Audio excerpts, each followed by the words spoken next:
Hello, everyone. This is Shreya Shah. I'm a clinical nutritionist and a certified diabetes educator.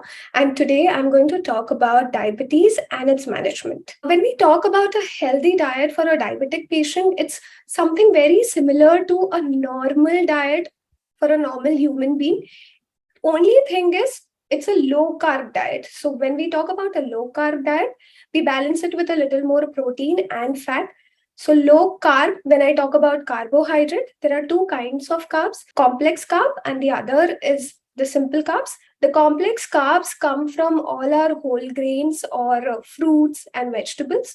The simple carbs come from all the processed food. So processed food, like anything that comes in a packet, be it your noodles, be it your maida, be it your bread, be it your biscuits, be it your khari, all these things contribute towards the simple carbs.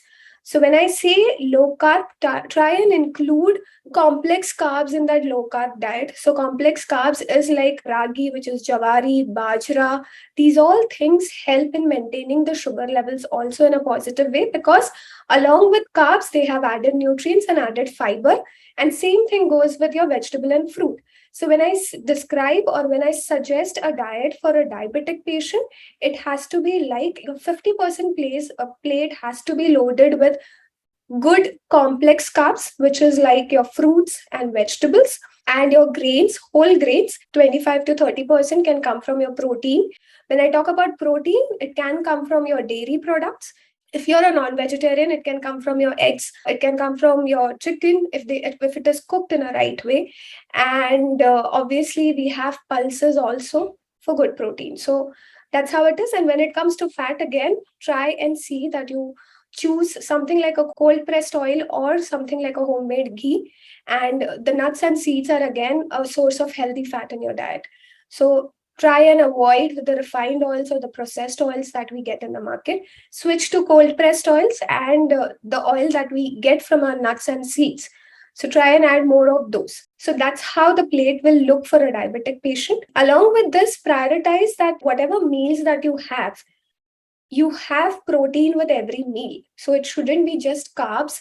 It has to be a balance of carb and protein so that there is no immediate spike of sugar levels. The sugars are released gradually in the body. There is not an immediate spike. You don't have to zero down. You just have to control the portion, reduce the portion of the rice or the potato that you are including in your meals.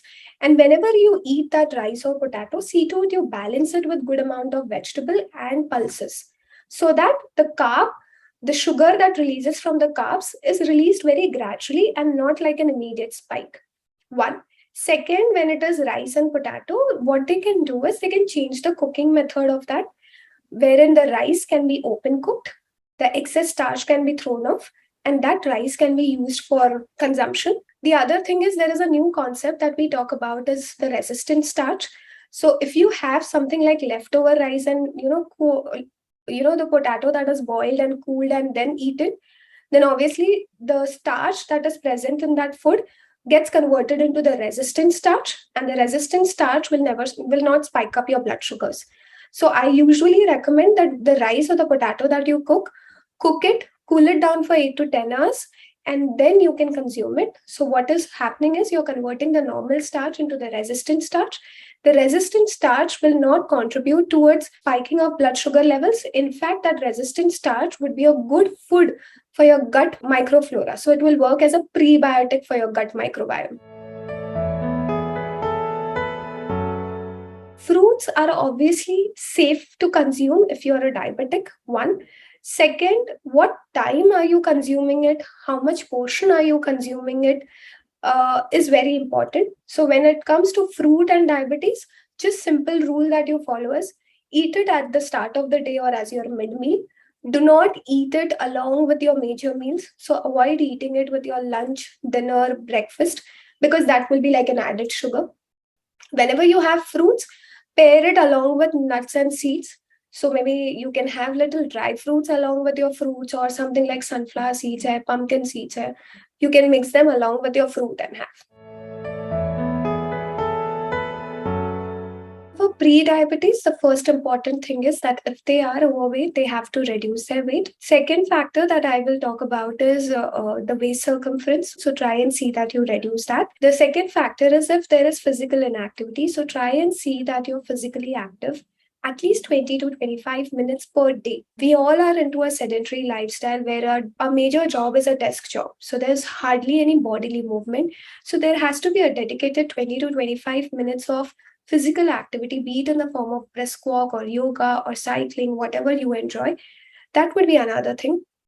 Third is when it comes to food, try and see that you prioritize protein with every meal and do not just have the carb based meal, because our Indian food is so that everything is loaded with just roti and rice and there is less of vegetable and pulses. If you can try and prioritize protein with every meal, the sugar levels are going to be more balanced. Third is try and see that you avoid maximum, how much ever you can, the processed and the packet food. Buy more of whole, unprocessed food that is easily available rather than the packet food, which is loaded with too much of sugary or artificial sweeteners. Fruit juices would be a complete no, so preferably avoid that. Focus on your sleep. So try and see that you have a good 7 to 8 hours of sleep every day. Obviously, work on your stress levels. So if you feel that your work or your family environment is highly stressful, work on handling or managing your stress, be it in the form of yoga, be it in the form of meditation, because your stress will also contribute towards high blood sugars. So these are few factors that a person can try and manage if he or she is diagnosed with pre-diabetes. Because if a person is in that phase, we can still pull them back and put the diabetes into remission. The first thing is, for a child, the child will learn what the parents eat or what the parents are eating. So adapting a healthy lifestyle will come from a family adapting to a healthy lifestyle. Restricting on the junk food or the processed food or the packet food, making or trying and including more of home cooked meals in their routine rather than things coming from outside or the packet food or ordering from outside. Try and let them include at least 2 fruits in a day, 2 to 3 varieties of vegetables in their meal plans. Now children are usually fussy about eating vegetable or including vegetable in their diet, so incorporate in an indirect way, like you puree it and add it to your atta, make it a paratha kind of a thing. Or maybe if the child wants to eat a pizza, the pizza can be made a little healthier by changing the base of the pizza with a whole grain atta rather than going for a refined flour based pizza. They have to just modify and upgrade whatever they are eating in a healthier way. Because restricting a child for a certain food would not be a right thing to do, and they are not going to accept it. So the first thing that the parents have to do take care is try and include some kind of fruits, at least whatever seasonal and easily available fruits are there. 2 seasonal fruits in a day, 2 to 3 seasonal vegetables in their meals, whatever they are having throughout the day. The mid meals can be something like the nuts and seeds, or something like buttermilk, or something like makhana, the healthier option, or even a homemade popcorn is fine. Do not give them packet food or convenience food or easy food every day. That can be a once in a week kind of a scenario. They cannot zero down, but that frequency can be reduced. So more home cooked meals, more fruits and vegetables in their diet. See to it that there's screens all throughout the day and they are physically active, so playing some kind of outdoor games at least 4 to 5 times a week. And obviously a good sleep pattern would be important.